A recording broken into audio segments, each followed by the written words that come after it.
Hi everyone, today we are going to talk about working with wire. We will be using wire for a lot of different things in here, both finishing jewelry and actually making jewelry.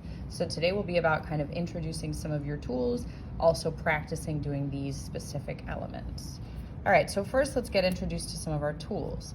On the left here, these are tools that you have in your box. So at the top we have snips, so these are how you cut wire. They have a recessed area so that when I am cutting wire, I can hold my finger into that recessed area to make the wire not jump away. So if I do this and I don't hold it, it'll make that wire fly. So by having that extra piece, I can hold it and that way it won't go flying. So snips are your cutters. Next we have flat pliers. So flat pliers are the same width all the way down the tooth, and it's flat on the inside. So this is good for holding flat pieces or flat pieces of wire.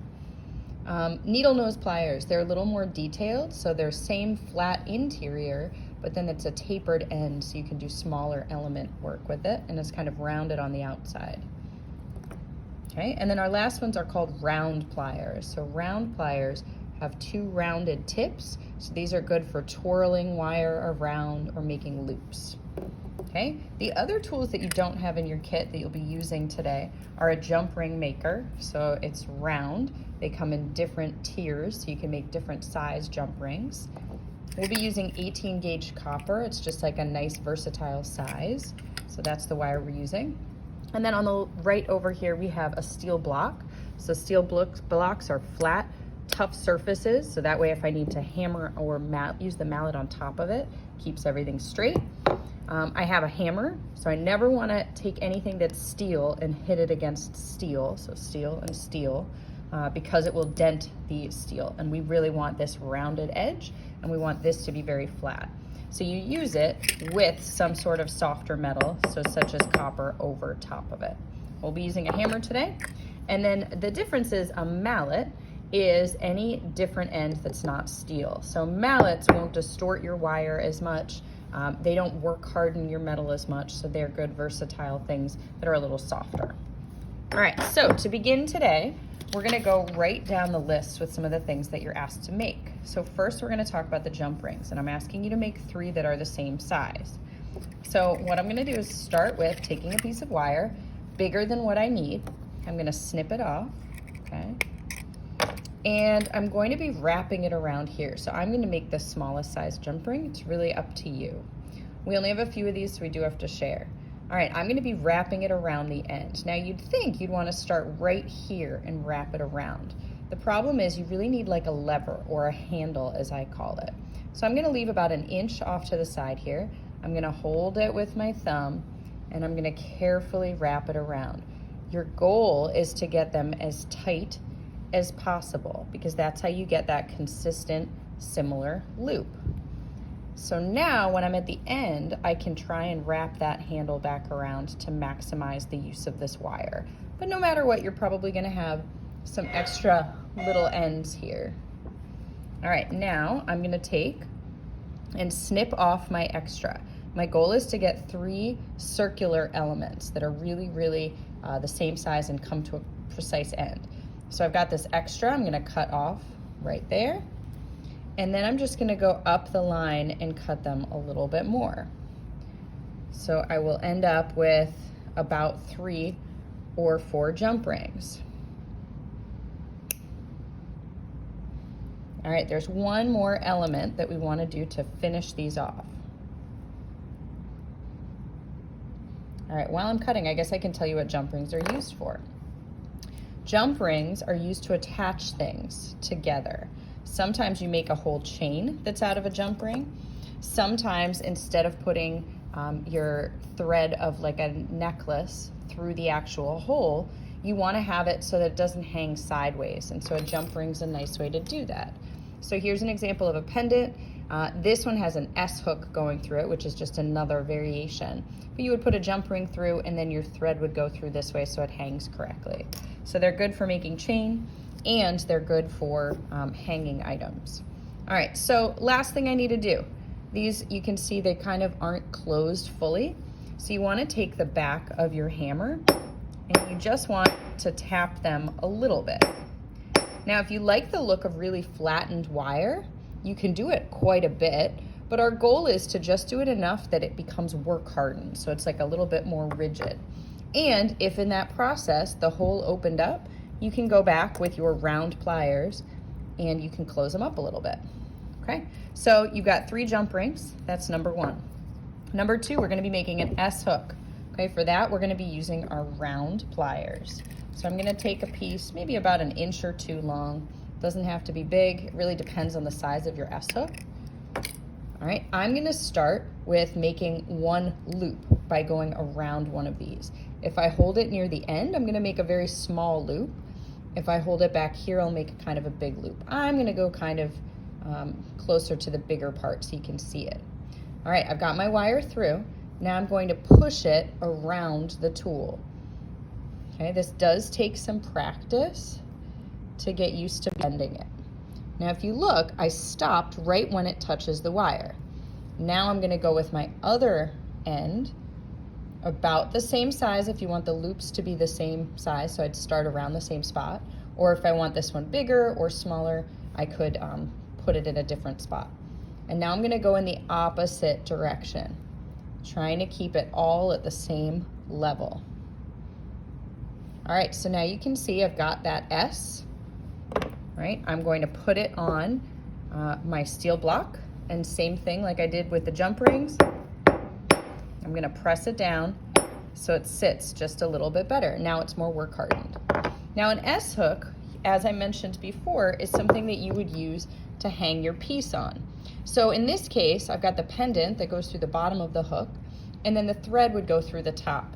They're a little bit stronger than, say, a jump ring, because a jump ring, if it turns the wrong way, then there's the little hole that your thread could come out. Whereas the S hook, holding onto items, because of gravity, the pendant's gonna wanna stay towards the bottom, and the opening is near the top of that hole. And then the cord will stay at the top, which is far away from that hole. So S hooks are another way to hang material. All right, spiral. This is more of a decorative thing, so it's used for decoration. You don't need a lot, and there's a couple different ways that you can make spirals.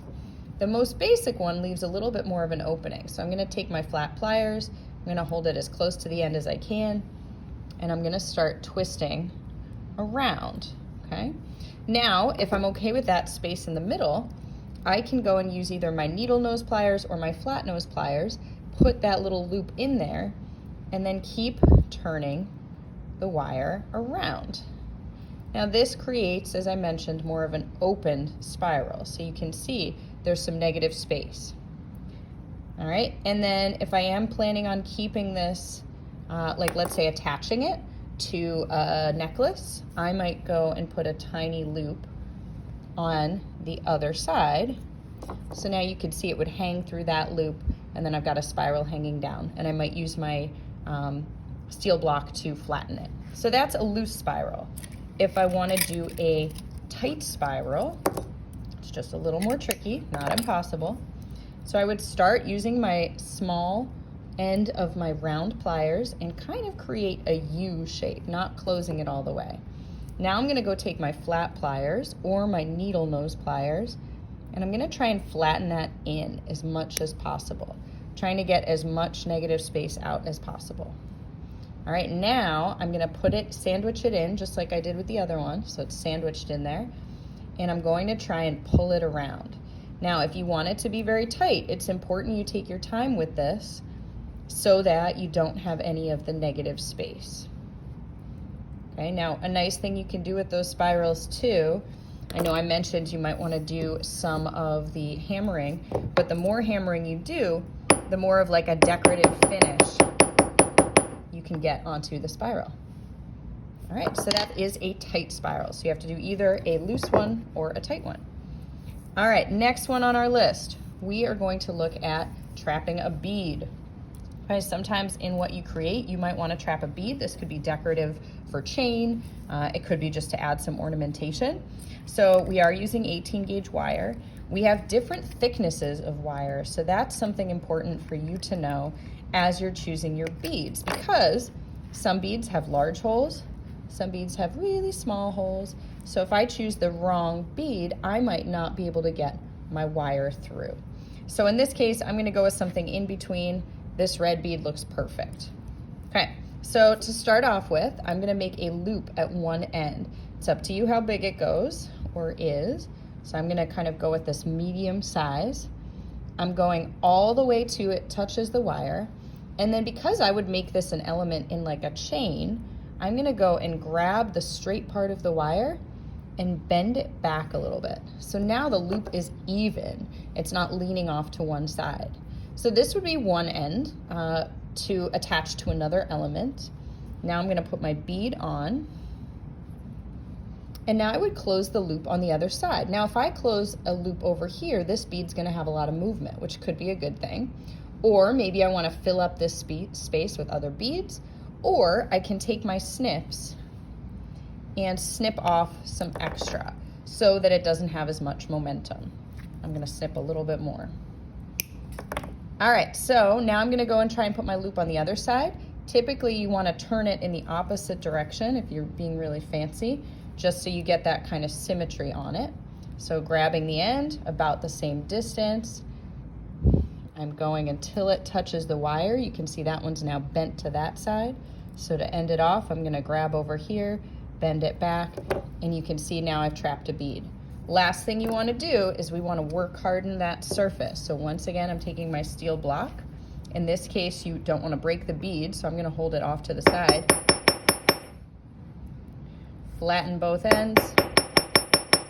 And then sometimes, as I mentioned, it does open up the end, so you can always go back with your pliers and close it one more time.